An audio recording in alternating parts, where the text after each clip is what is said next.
Daniel's paper finishes 5 minutes before noon, so we actually do have a few minutes at the end for some questions there. So if Jeremy, I'll give you a warning at 5 so that we can have a bit of time after your paper. Is that all right? Yeah. So I think I've left some time for brilliant. questions. So Jeremy Brown, familiar to most of us, is going to talk to us about cataloguing the we say Weiner or Weiner? Weiner collection of Ethiopian manuscripts, which has been quite a long-term project of yours, hasn't it? Yeah. Thank you all for being here and sticking around until Tuesday. I appreciate it. I'd like to talk with you about cataloging the Gerald and Barbara Weiner collection of Ethiopic manuscripts at CUA. And in order to understand the cataloging project, I'd like to tell you a little bit about how we're approaching Ethiopic studies at Catholic University of America. First, we're teaching courses in Ethiopic. Every other year we teach Introduction to Classical Ethiopic using Dr. Butts' grammar that's in the process of getting finished up. They also teach an advanced readings course in Classical Ethiopic that's topical. The last two themes have been the Abba-Garima Gospels and the Aksumite Empire, and then this semester I'm teaching the textual history of the Ethiopic Old Testament. Recently finished up a dissertation, that one's mine, and there's a couple more proposals that are being worked out in Ethiopic, so the future is bright in Ethiopic studies for our dissertations. We've also been fortunate to host a number of presentations, largely motivated by receiving the Weiner collection. We've been fortunate to hear Dr. Christine Shaka talk about Ethiopian art, Dr. Solange Ashby Bumba talk about magic scrolls and how they relate to the Egyptian tradition, as well as presentations and conferences on the Weiner collection, on the Quran in Ethiopia, and on Eastern Christian scrolls. At the heart of Ethiopic studies at CUA is the manuscript collection, the majority of which is the Gerald and Barbara Weiner collection of Ethiopian manuscripts, 183 Ethiopic Christian codices, 367 prayer scrolls, 177 Arabic Islamic codices from Ethiopia, which makes it the largest collection of that kind of codices outside of Ethiopia. And we also have our Institute of Christian Oriental Research collection, which has 12 Ethiopic Christian codices in a single scroll. So the cataloging team, the cataloging project has been active for a year now. The team is led by Dr. Monica Blanchard, myself, and Dr. Aaron Butts. And we've been supported by the Department of Semitic and Egyptian Languages and Literatures, and especially our grad students, Reese Hartman, Megan Howard, Dawi Moulinet, and Father Bobby Varghese have all been very helpful in starting this cataloging project. And they've gotten some training in physical descriptions and choir mapping, and so we're able to pull our students into learning about cataloging. As for our cataloging approach, I passed around a handout so you can see a sample entry. Forgive me if some of it has some poor print job. The printer ran out of toner right before I left the building as I was printing the handouts. We've broken this into a few major sections following the EMIT model. We begin with a physical description of all the manuscripts, external measurements of the margins, number of columns, lines, and then descriptions of binding and the date, either dated, datable, or paleographic, depending on the codex. Then a listing of the major works and relevant scholarly information. Then miniatures, varia, a section on notes and scribal features where we talk about scribal intervention and noting secondary hands, among other things, as well as a choir map that offers up a physical representation of each folio in the codex. So I could walk you through a bunch of catalog entries. I won't inflict that upon you. I'd like to take you through a few topical things of some initial findings in the collection, take a little bit of a new philologist approach, and encounter some manuscripts along the way. So the first question that I'd like to ask is, what did we learn about the age of the collection? So for the date range of the collection, we have 3 codices from the late 15th, early 16th century. This is a little misleading. This is 3 parts of one big work that has been rebound into 3 separate volumes. You can see it there, a very fine hand of the Gabor Hamamat, the lectionary for Passion Week. We have 12 codices from the 17th century, 20 from the 18th, 35 from the 19th century, and then 124 codices from the 20th So it's a much more recent collection. One tendency would be to say, what can we really learn from a collection that's so recent? I'd like to push back on that a little bit, and I'll show you some examples that there's some really interesting things to learn about kind of the culmination of the tradition with the royal scriptoriums of Emperor Menelik, Empress Sauditu, Emperor Haile Selassie, that will provide us an interesting window into scribal practice in the late 19th and early 20th centuries that I think the Weiner collections shed light on. We're very fortunate that a fifth of our collection is dated or datable. By dated, I mean a colophon that provides us an exact date when the manuscript was copied. Datable meaning manuscripts that note patriarchs and rulers. One from the 17th, one from the 18th, 8 from the 19th, and 31 from the 20th. Here we see a missal that mentions Patriarch Kerylos, Patriarch Salama, and Emperor Tewodros. And that allows us to narrow the date of that manuscript to a 6-year span, 1855 to 1861. As far as datable manuscripts here, we're fortunate that we have 8 missals, and all 8 of the missals are datable. With as you probably know, one of the feature of the Ethiopic missals that you pray for patriarchs and bishops and kings, and all 8 of our manuscripts do that. Here we see Weiner Codex 352, which mentions the patriarchs Johannes and Kerylos. And here another example where we can see Emperor Johannes IV, as well as Petros and Bishop Lucas. So that allows us to narrow the age range of this manuscript to 1881 to 1889.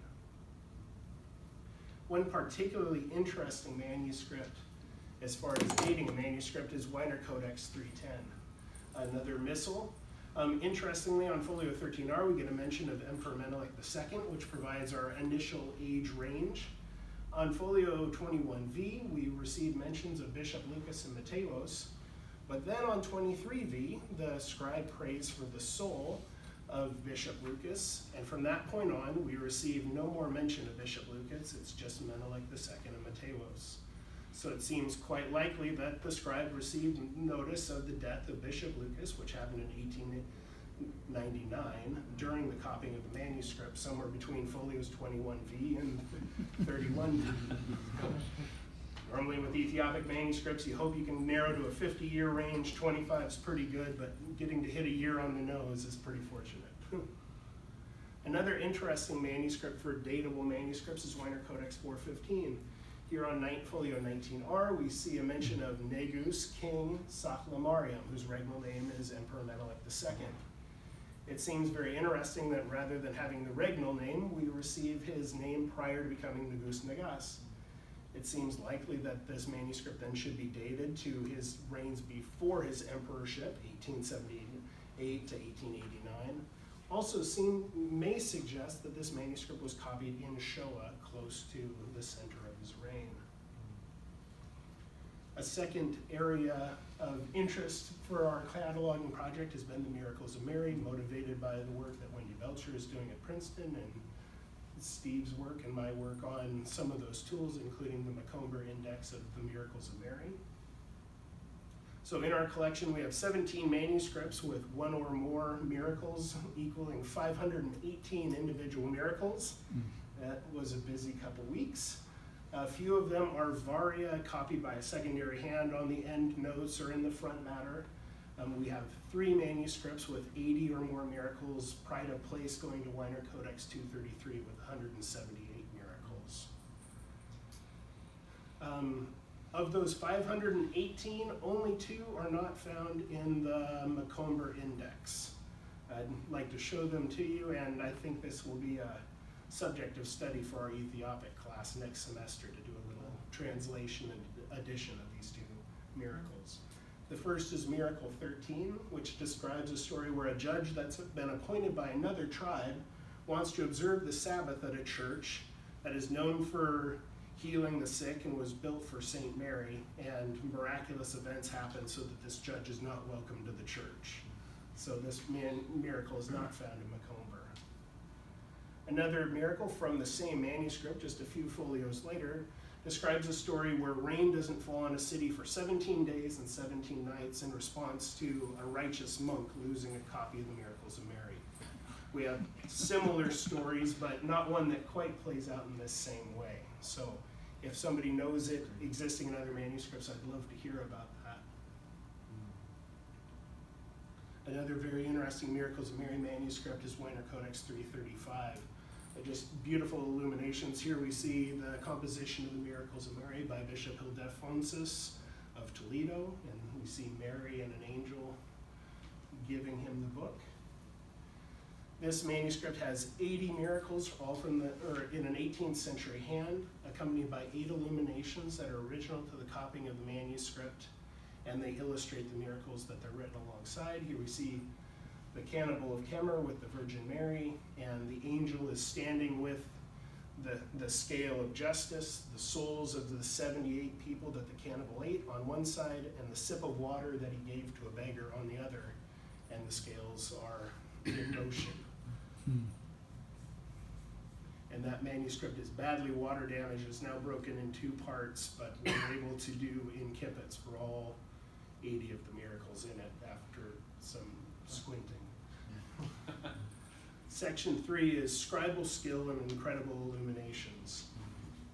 Many of our manuscripts are illuminated, 145 of the 195 manuscripts. Oftentimes these are so-called aftermarket improvements, paintings added to manuscripts in preparation for their sale to the West.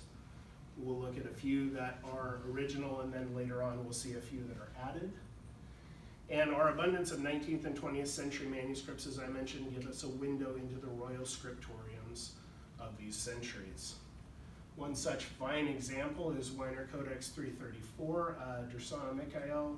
Apologies to James's colleague, but we have the Archangel Michael rescuing the youth from the fiery furnace. And a very nice example of the Empress Zauditu reign Harag in a beautiful hand. Very interestingly, this manuscript on folio 85V has a prayer that a Scholamarium will be able to establish her reign over the kingdom of Menelik II. So it seems likely to date early in Zauditu's reign. We have 12 illuminations original to the manuscript that illustrate the Dursana Michael, the homilary for the feast of St. Michael. And it's written in a very fine hand with an interesting scribal feature that I'm familiar with from Syriac, but find much less often in Ethiopic. That wherever the scribe finds the word Satan or Diablos, devil, the manuscript has been turned and the word has been written upside down. I've seen that in Syriac, but this is my first time encountering it in Ethiopic, so a very nice feature. Another very interesting manuscript is Weiner Codex 434. Here we see Saint Raguel pointing out a hidden stream of water. The colophon mentions Emperor Menelik II and Ras Makonnen, and it seems to indicate that the kneeling figure may be Ras Makonnen, Haile Selassie's father. The other miracle, we see Jesus appearing to Abba Samuel and his lion. Here in the same codex, a little further in, we see Mary and child appearing to a man of God with angels attending, and then Gabor Monfos Caduce beside the crucifixion, again with our same patron in both of these images. Unfortunately, the name of the patron was written but has been scratched off to the point where we can't recover it. So it's a very interesting manuscript dated to 1897 Ethiopian calendar. Contains the Canticle of the Flower, the Prayer of Our Lady Mary at Golgotha, the Anaphora of Mary, and an image of the Holy Spirit. And it's accompanied by these 8 very lovely illuminations. Seems to be 2 different artists or 2 different art styles, and includes a pencil draft of St. George and the Dragon that is done in this same style, but it never went past pencil draft. They forgot to come back and paint it. And then perhaps of interest to this group will be our biblical manuscripts. So a quarter of our collection are Psalters, 52 of our 195 manuscripts. We have 1 copy of the 4 Gospels, 15 copies of the Gospel of John, 1 Pauline epistles, 3 general epistles, 1 Revelation of John. And coming soon is Weiner Codex 478, which has the Revelation of John as well as the Book of Acts. So soon we'll have a complete New Testament. We're getting close, a couple more months. This is Weiner Codex 353. This is our Four Gospels manuscript. Our eye is first drawn to the illumination of the Annunciation while Mary is spinning thread. A very nice 20th century Haile Selassie style harog at the top, especially with that color palette, very indicative of the Haile Selassie period. And a very nice, well-trained hand, likely placing it in the Royal Scriptorium. Here is the final page of the final written page of the manuscript, and of course our eye is first drawn to the Flight of Egypt, done in this, inspired by the Second Gondarine style, but revamped to the current paint palette. And there's a number of things we can learn about this manuscript from this final page. First, we see the Mullah telling us how the wrapping up of the Gospel of John. But then we get a colophon that tells us the name of the scribe and tells us that the manuscript was finished in the year 43, which, judging by the hand, is likely 1943 Ethiopian calendar. This red note here is a very nice one that tells us that a husband and wife donated this manuscript to a church, paid 84 birrs, so they got quite the bargain, and gave this manuscript to the church, and it closes with a note cursing anyone who would steal or erase anything out of the manuscript. So we learn a great deal out of these two little notes. And the last manuscript I'd like to leave you with is Weiner Codex 431. It has the general epistles and Revelation in it. And it likely once had all of the general epistles. We now start with 2 Peter, but if you look very closely, you can see two very small folio stubs at the beginning of the book that likely indicate that the manuscript did once have 1 Peter. It's just gone now. Of great interest to me is this note that we see here. This accompanies several of the epistles as well as Revelation. It's a Mekenyot, an explanation or a reason for the copying of the epistle and the Revelation, telling us about the author, about the church it was sent to, and some biographical information about the epistle. This seems to be analogous to a tradition I've noticed in the Minor Prophets commentaries, where we receive an introduction about each of the prophets with their tribe name, mother and father name, and information about why they told their prophecies. And so it's interesting that although this manuscript is not a commentary manuscript, this commentary tradition seems to be pushing into the biblical text a little bit. I'd like to leave you with this picture. We recently had a visit from His Eminence Cardinal Berhane Jesus Demaros Rufael, who's the Cardinal of Addis Ababa. He came to the university and he brought his guest, Fitsum Arega, the Ethiopian ambassador to the United States. We were fortunate to be able to receive them into the department and displayed 26 manuscripts from the Weiner collection, and they were very generous with their time, and we got to talk about manuscripts for an hour and a half together. It was a wonderful time of our students and faculty getting to interact with esteemed guests with the manuscripts. And we're very grateful to the Weiner family for the opportunity to have the collection. We're working hard at it and having a lot of fun. Thank you all for your attention.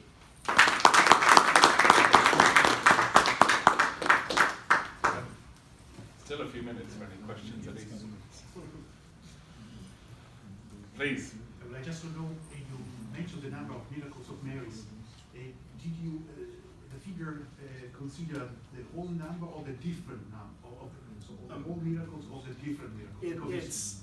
It's the grand total. Yeah, there's still some collating to do to see how many of each of the miracles we have, because as you know, there's so many of the standard 35 that you ought to start every collection with, and all three of our grand collections have those standard center corpuses and then expand out.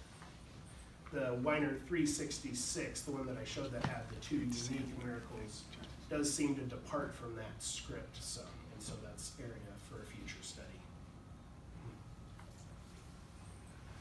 I have a question that I suspect Alessandra also wants to ask, which is, in terms of how you're going to deliver the information, are you publishing a catalogue or what's?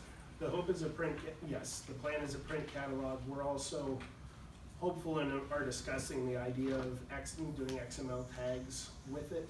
That's on So our just- radar, but. If we can, I want to put in a bid for, as people develop information about catalogues, it's much easier to get them into the Beta Mezhaft website one at a time than what I'm currently doing, which is trying to do several hundred all in one go.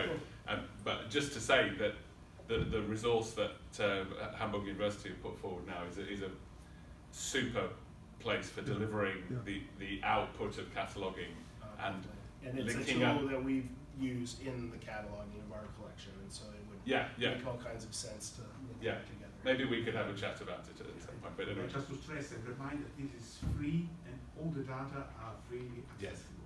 Yeah. This is not always the case. Unfortunately for other And projects. Just to say, looking at I mean, not only the cataloging data, but also the guidelines, everything behind. So lots of information on how to do And it. the code also. But for the software which is used. If you look at the output compared to say systems at the Parish National Library, British Library, even VHMML, which has lots of data, the level of flexibility and creativity possible on the Beta Mezhaft one is much more sophisticated. So, particularly with it linking up to images. I would like to remind that we have also implemented the Alphaeus Yes. system so that you can use that. Now it's implemented in Alphaeus in order to have, let's say, a parser Yes. when hovering whatever kind of gets words in your browser. Yeah, and you can also deliver transcriptions and everything all in the same place. Anyway, that's. I thought I'd advertise it rather than Alessandro. Any other questions for Jeremy on this collection? Well, go ahead. Stephen, then you. Yeah. So Jeremy mentioned that other manuscripts will be coming, at least one more pretty big set. When the full collection of magic scrolls or scrolls of spiritual healing are delivered, it will rival the Princeton collection, being many, many hundred, for whoever likes that sort of thing.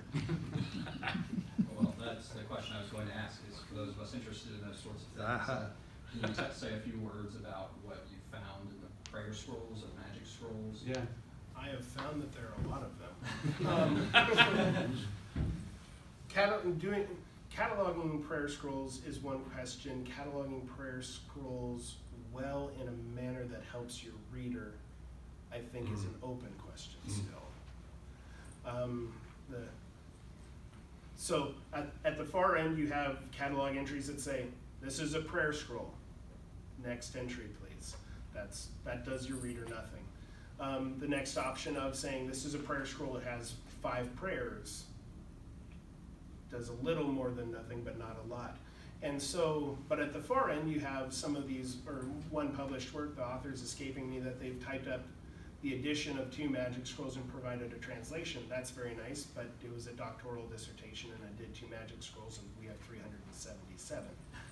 And so there's some balance that I haven't yet been compelled as to how to handle these well in a manner that helps our reader.